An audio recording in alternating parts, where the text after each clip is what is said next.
Mwaramutse canke mwiriwe bivanye n'umwe wese aho aherereye. Uno musi kandi ndabazaniye iyindi scholarship. Jewe scholarship nzana ntabwo ari binyoma oya, nizo mba namanje gutohoza neza nkaba ndazizi kandi nkaba nzi ko ari ukuri. Iyi scholarship yerekeye abakeneye kwiga masters canke PhD, ntabwo aba undergraduate barimwo, no kuvuga abantu baja kwiga igice ca mbere ca kaminuza, abo ntibarimwo. Aha n'abantu baja kwiga master na doctora gusa nibo bakenewe, kandi naho nye bisabwa abantu bafise amanota meza. Turagiye kubibona vyose ndabibabwira, hanyuma ukaba ari ubwa mbere uje kuri iyi chaîne, no gusaba ukagira subscribe, ukagira na like kuko like ifise akamaro cane, ukagira na share kugira ngo n'abandi canke partage, ukabipartage kugira ngo n'abandi ubutumwa bubashikire ko n'ubutumwa bwiza. Hanyuma namba kandi utaravye scholarship nashizeko ubushize, hariho scholarship nashizeko ya Turkey ntirahera kwa applyinga, bizohera ku itariki 20 z'uku kwezi kwa kabiri. Urumva umwanya uracahari, ego urashaka applyinga rero nta kibazo, umwanya uri wose urashaka kuja kuri YouTube ukaraba video nashizeho na link ucako kugira ngo ubone ibisabwa n'ingene bitogenda vyose biriko. Reka rero tuvugane kuri iyi scholarship nayo yo kwiga muri Allemagne canke muri Germany mu Congereza. Allemagne mu Congereza ni Germany. Murabona ngaha titre ivuga ngo DAAD scholarship 2027 for international students Germany fully funded. No kuvuga izi ni scholarship ziri sponsorisé par organisation bita DAAD. Ego kandi murabona nizo mu mwaka uza, muri make amashuri nayo mu mwaka uza sayubu nyene. Ego ubwo rero kandi ziri fully funded bisigura ngo nta nikingo usabwa kuriha, vyose baragufasha muri vyose. Turabibona ngaha hepfo, mbega ku kwezi babaha amahera angana gute, hanyuma abemerewe nabava mu bihugu ivyahe, mugabo bien sûr abanyarwanda, abarundi, abatanzania, muri make hemerewe amakontina yose, kontina zose ziremerewe. Reka rero tugende buke buke etape par etape tubirabe vyose hasabwa iki bimeze gute. Murabona duhereye ngaha turiko turasoma bavuga ngo the DAAD scholarship is one of the most prestigious fully funded scholarships in Germany offered by the German Academic Exchange Service DAAD.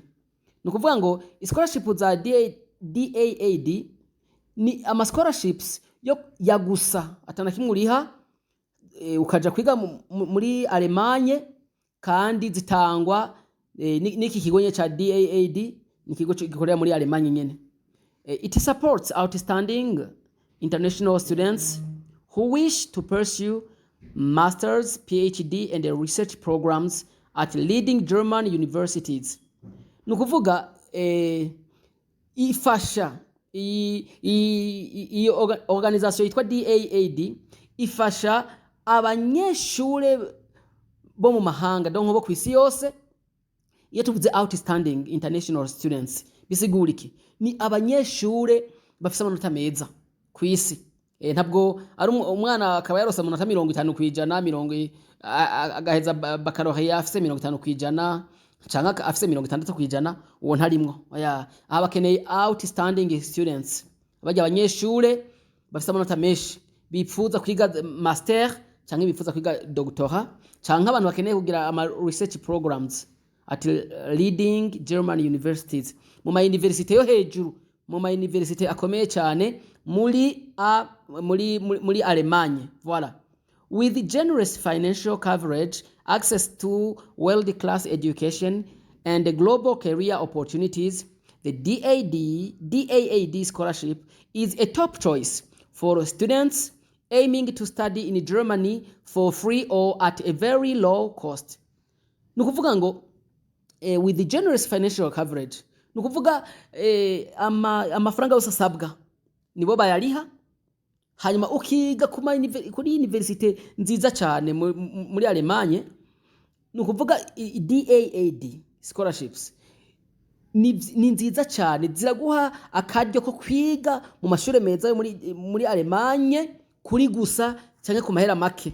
Mugo twebwe kuri scholarship ni ya gusa aha bariko baravuga d'une façon générale bagiye kutubwira ko vya DAD mbega imeze gute German Academic Exchange Service mbega imeze gute uko imeze donc ni mwe navuga ni organisation itanga izi bourse ntabwo bigusaba kuriha ni kurihira ego bakabikorera abanyeshure mva mahanga bavuye ku isi yose turabibona ngaha hepfo ko ibihugu biri eligible ni vyose basavye abanyeshure bo ku isi yose ego ibi vyeje usingo ndabisoma cyane reka tuje ku bindi bikenewe ibi namwe murashobora kuvyisomera ni ibintu vyoroshe cyane kandi vyumvikana no kuvuga baravuga ko DAD will fund thousands of international students across public universities and research institutions in Germany no kuvuga iyi organisation ifasha ibihumbi n'ibihumbi by'abanyeshure baza mu université publique yo muri Germany yo muri Allemagne n'abandi baza kugira ibintu vy'ama recherche no kuvuga degree level abaje kwiga hariya bakeneye abafise abaje kwiga iki nabivuze n'abantu baje kugira masters degree nabaza kugira doctoral degree no kuvuga PhD n'abashaka kuja kugira ibintu vy'ama recherche ego abo nabo baremerewe na postgraduate and development related programs birumvikana cyane no kuvuga hajayo abagiye kwiga master canke doctorat canke bagiye kugira ibintu vy'ama recherche tubandanye available subjects mbega ni ibihe vyigwa aha uca wikrasa nkawe ukaraba ati mbega muri make jewe mbega ndimwo bivaye n'ivyo wize muri kaminuza mu gice cyambere ca kaminuza baccalaureat nk'umuhakararo namba wize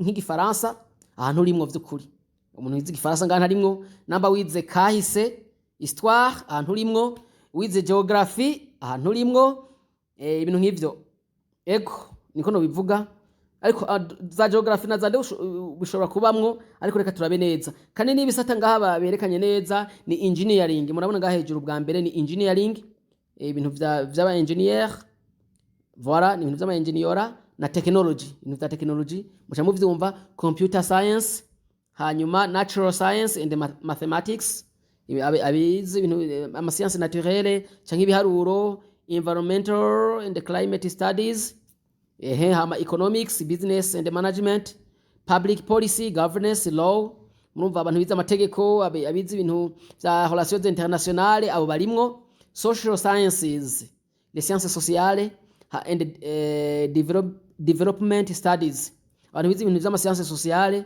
abo nabo bategeza kugenda barashobora ku applyinga na development studies na étude de développement donc ni nkabira ibintu vya développement communautaire n'ibindi abavyize hariya mu isoko cyane muri isco muri kaminuza y'u Burundi canke ahandi hanyuma abandi bemerewe n'abantu bize ibisata vy'ubuganga health public health medicine selected programs no kuvuga abantu bize ibisata vy'ubuganga barimwo no kuvuga abantu bize nko mu Burundi za INSP barashaka kugenda za medicine barashaka kugenda ego hanyuma abandi barimo n'abantu bize arts l'art n'ibintu vy'ama design music performing arts aba nabonye baremerewe abantu bize ibintu vy'ama muziki n'ibiki vyose inyungu rero benefits inyungu ni izahe zi scholarship no kuvuga scholarship harimwo donc ico bita high financial support amahera batanga ni menshi vy'ukuri uri kuriga amahera ni menshi inge tubirabe ngaha hepfo murabona amahera batanga ngaha kuri financial benefits monthly stipend amahera batanga ku kwezi ku muntu agiye kwiga master babaha 992 euros bisigura ni nkuma $1200 aho uri kwishure aho nabo baguha uri kwishure hama ubugira kabiri abantu bagiye guca doctorat babaha 1300 euros ku kwezi bisigura baronka plus de $1600 mumva ko ari umushahara by'ukuri ni umushahara ukomeye cyane washaka murumva ko ubuzima ari bwiza atakibazo kandi muri Germany ni heza cyane hanyuma murabona kuri asterisk ya mbere full tuition fee coverage amahera yose asabwa barayariha nta nikingoro wowe uriha ngo amahera y'ishure niki zose amahera y'ishure barayakurihira travel allowance airfare no kuvuga itike y'indege kugenda barayiguha health accident and liability insurance hariho nantuze na assurance ubwishingizi bw'ubuzima cyangwa assurance medicale zose birahari hanyuma study research and allowance study and research allowance. Nukuvuga baragupangira inzu, hama amahera y'umuryango number for dependents, family allowance for dependents, nabo ufise abantu les dépendants kuri wewe. Ariko hari igihe keshi bitemerwa ivana n'ama university, hari ama university atavyemera. Aha rero ico nashaka kumanza kuvuga, aha ingene bigenda turabibona ngaha hepfo, ariko reka ndabivuge ntaravyibagira. Kuri izi university wewe urasaba, nzohanaho nyina malinki. Wewe urasaba kuri university, ugasaba university nimanza kuraba kukwija ibisabwa, bakabona ati wewe uyu muntu arakwija ivyangombwa, amanota dukeneye arayakwije, hariho na test z'ivyongereza, utegeza kubuza icongereza neza, canke nambo uzo kwiga muri programme yo mu rurimi rw'ikidagi canke la langue allemande, utegeza kuba uzi ugo rurimi. Ego ahubwo naho utaruzi bararukwigisha, ariko birasabwa, bisabwa uvuye mu kindi gihugu bisabwa ko ugenda uzi icongereza, kandi hari nabyo bintu twita ama test de niveau mu congereza, utegerezwa kuba uzi icongereza neza. Nimiburi buri ndibaza niveau keshi mu bihugu byinshi bemera ufise nka B2 mu congereza ni sawa. Ego hanyuma free or funded German language course, barakwigisha n'ururimi donc rw'ikidagi canke la langue allemande kuri gusa canke ku mahera make. Tuje kubandanya kugira ngo turangize dusa n'abahejeje. Murabona ngaha handitse eligibility nationalities. Aha sinda bitebako eligibility nationalities nukuvuga ibihugu bakeneye abantu bo kwisi yose mu bihugu bitandukanye. Barakeneye abo muri Asia, abo muri Afrika, abo muri Moyen Orient, yitwa Middle East, canke ni Asia sinzi ngene no kivuga mu Kirundi, mugabo ni Asia yo hafi, atari ya kure, Asia yo hagati, no kwita ni Asia yo hagati, voilà, ni Asia yo hagati. Haba barakena n'abantu bo muri Europe, barakeneye abantu bo muri Europe mugabo non German applicants, ataraba abantu ataraba Allemand. Hama North and South America, barakeneye n'abanyamerika, yaba Amerika ya ruguru na Amerika y'epfo, bose baremerewe kwa applyinga. Ahari notice ivyo utegerezwa kumenya. Some programs are specifically designed for applicants from developing and emerging countries. Harimo programa zimwe ngaha batemerera ibihugu vyari vyose, bemerera ibihugu bikiri mu nzira y'amajambere. Aka kajambo emerging countries bagakoresha kugira ngo donc ni imvugo mbabarira amatwi, nko kuvuga ibihugu bikenye, les pays du tiers monde, les pays pauvres, poor countries nizo bita emerging countries, kuvuga ibihugu vyinshi vyo muri Afrika no vyo muri Asia vyinshi bimwe nivyo hari buruse ari zabo gusa kugira ngo babafashe. Ego tubandanye rero eligibility criteria tugiye kurangiza. To be eligible, applicants must generally meet the following requirements. Kugira ngo cagugwe utegerezwa kwija ibisabwa. Ivyo bisabwa navyo ni ivyahe? General eligibility must be a non-German citizen. Utegerezwa kuba utari umusitwaye wa Alemanya. Utegerezwa kuba uva mu kindi gihugu. Must have completed, utegerezwa kuba warahejeje baccalaureat, ni kimwe navuga kuko uja kwiga master, cyangwa utegerezwa kuba warahejeje master mu gihe ugiye kwiga doctorat. Byumvikana ko ntabwo bakira abaja kwiga igice ca mbere ca kaminuza bita ngo ni bachelor, ico ni kirimwo. Hanyuma murabona handitse ko last degree completed within the last 6 years. Nukuvuga utegerezwa kuba ufise diplome itarenza 6 ans urangije amashure. Mwandi majambo nk'umuntu yamaze amashure muri 2018 uwo ntarimwo, gwera kuri 2020 kumanuka abo ntibarimwo. Mugo haje amashure muri 2021 waremerewe, 2021 waremerewe. Mugo haje amashure muri 2020 uwo ntarimwo kabisa, uwo aca barikuramo kare. Waheje amashure muri 2020 kubu turi muri 2026, kandi basaba donc ko diploma yawe itarenze imyaka 6 kuva uhejeje amashure. Nk'ubu naje ngaha muri make ahanaje sindimwo ko je nahejeje kera sindi wavuba. Hanyuma must apply for a full time on campus program in Germany. No kuvuga bisigura ngo utegerezwa gusaba ishure rya full time, utegerezwa kwiga full time. Ntabwo ni donc wiga à temps plein, ntabwo wiga à temps partiel. Ego hama strong academic background. Strong academic background bisigura ngo n'umuntu afise amanota meza yabitora neza atari barya bimuka bamanje gusugumisha igiti yimuka manje kugira uca mu deuxième session oya ni bari abantu binje nibo hejuru nibo bakenewe yapana babandi nyine wimuka vyanka ugenda vyanka nyene apadeska hugo nuko birumvikana bakeneye amanota menshi umwana akaba afise amanota 60 35 70 uwo ntatu umwanya wiwe. Language requirements donc ibikenewe mu rurimi ibisabwa English taught programs nukuvuga muri programa yigishwa mu Congereza murabona ko basaba imwe vy'ama TOEFL birasabwa nukuvuga tugeza kubikora hama mu vyigwa navyo bizo kwigishwa muri la langue allemande unabona ko basaba naho nyine zaba test.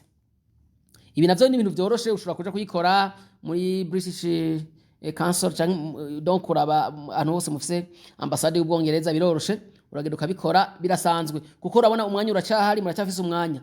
Work experience ibizoma experience navyo tuba turagaruka ko aniko abantu bakoze ubuzi n'ibiki vyose nukuvuga hari abantu batemerewe n'abantu badakeneye kwiga full time abo ntibemerewe. Hanyuma abandi bantu batemerewe ngo manyerutse kugira ndabirangize abandi bantu batemerewe n'abantu baheruka gufashwa ni programa ya DAAD namba iyi programa yaheruka kugufasha wewe ntiwemerewe.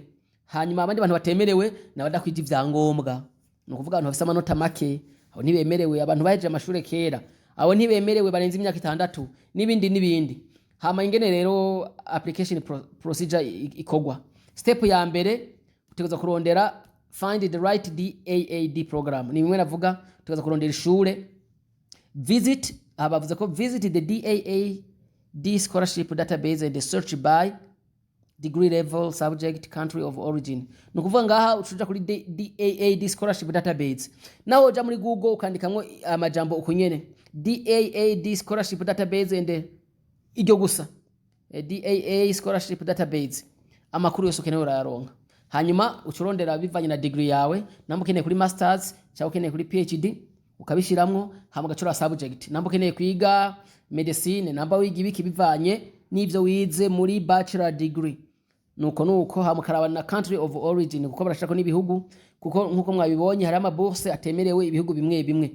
Hama step ya kabiri apply to a German university nimwe nababwira uracagura university yo muri Allemagne wa applyingako ibintu giye ari yo kavyironderera ucusanga ari ibintu vyoroshe cyane ama university abahari urarondera university ubona mukwiranye ukapplyinga kandi ntu applyinga kuri imwe ushobora ku applyinga kuri university nka 5 amemeta hanyuma urakora ama interview hari gutomboza muri imwe muri zuga pasa upasije rero niho uca wiyunga ni programa ya DAAD kugira ngo igusponsorize hanyuma ibindi byose bigaca bigenda neza. Step ya gatatu prepare required documents alo documents zikenewe hariho nka DAA online application form iroroshe numva nugusaba en ligne academic transcript harimo ibintu vy'ama diplome utegezwa kutaga transcript yawe nuko n'ama certificate na CV munara ko CV ikenewe. Hama CV bakavuga ko woikora muri format ya Europass ushobora kuja kuri Google karandika ati Europass format ucubona ngene CV hari abazigira kugira ngo bigende neza cyane ni naho bashaka kwikota neza nko kugiza ibindi bashaka no kubirojeta.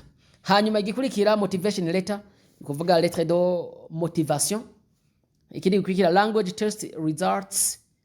test result ni kuvuga ni donc ni za TOEFL tugeza gukora kugira ngo babone kuzuye ururimi ntube uri umuntu uvuga icongereza nyene donc idafashe cyo mwibarabara. Hama letters of recommendation ni kuvuga hariho na lettre de recommandation irasabwa lettre de recommandation yaho wize yego ushobora kuja kwa kubigisha bakwigishije bamwe ba docteur bazwi ko ufise masters kame mu utangwa waraje bachelor degree umva ufise abigisha bakwigishije bakuzi bavuga ati umuntu ni gitangaza ivyo bimeze kunuku bakudekriva neza kugira ngo wemegwe.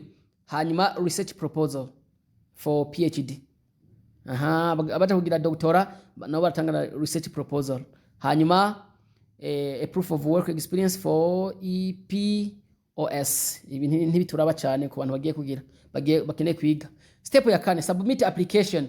Ukuvuga uca utanga ibisabwa submitting cyo kabirungika kandi bikogwa en ligne nkuko mubona ngaha through the DAAD portal canke ukabigira kuri university nyine, byose ni en ligne deja. 5, selection and results. Shortlisting may include interviews. Nukuvuga abadocagurwa kugira ngo bagucagure bisaba ko wakoze interview. Harama interview akogwa, hama final results announced in early or mid year. Hama resultat finale bazozitanga hagati mu mwaka. Programs usually start in October.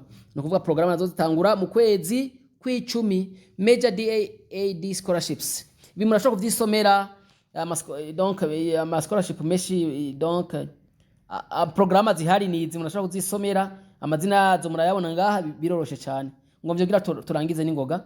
Turahejeje. Who choose the DAAD scholarship? Ibi byose murashobora kuvyisomera, ni ibintu byoroshe cyane. Ibisigaye ndakatije kuri final word. Final words. The DAAD scholarship is a life-changing opportunity for international students seeking fully funded education in Germany. Ati DAAD scholarship iguhindurira ubuzima. It is a life-changing opportunity.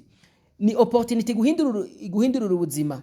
Ihindurira ubuzima abanyeshuri internationale bavuye mu bihugu bitandukanye, kuko ni yagusa 100% yo kwiga muri Alemanya. With early preparation, strong motivation and the right academic match, you can secure a place among Germany's future global scholars.